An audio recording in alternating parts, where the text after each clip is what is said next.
to being a counsellor. And the funny thing was, like, whenever I talk to people about wanting to be, this is when I was like choosing courses and I wanted to be a comic artist. Like, but like, there's there's not a lot of money in comics. It's very hard to get into. You work for a long time for little money, and then eventually you might get a job. And then I was doing my postgrad in counselling. I was doing work experience um, in a psychology unit at a hospital, and I was talking to the counsellor one day, and we were sitting in this like drab, you know, council office, and he was like, and I worked hard, like I done all this voluntary work, I was doing like night shifts at on helplines and stuff, and started to get a little bit of work, and I was getting grants, and that would sort of sustain me for a year, and now I'm here.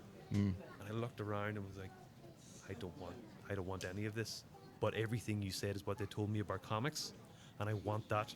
And so I pivoted, and like, so I didn't start into comics until I was maybe 27. That pivot, how did you do that though? Because that's so hard for a lot of people, You almost, it sounds to me like you almost could have had a very steady career, which is quite appealing to a lot of people. You could have had a very steady income. Sometimes I wish I did. Yeah. So how did you do that then? How did you take that leap? At the same time, so after I'd finished the degree, I was working in the civil service, and then I took on like a part-time HND in graphic design, because I was thinking, well, maybe I'll be a graphic designer. And one of the course directors there, when I was handing in work, and he was talking to me, and I was saying to him, like, I can't do the computer stuff. Like, people were turning out, I was doing like a lot of hand-drawn stuff, and people were turning out these great, like, textures and stuff on computers. Like, I can't figure that out. And he said to me, you don't need to. Like, you're the art director. Like, you don't understand. What you're showing me is you're the guy who designs this stuff, and you tell them what to do. Like, anybody can figure that out, but you're going to be an art director, that kind of thing.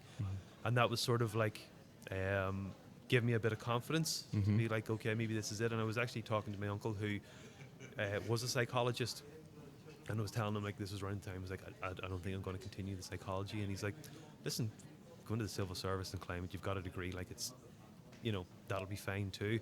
And so I was in this position of, I had a few sort of, I could stay in the civil service, and they wanted to keep me at a temporary contract. They wanted to keep me there.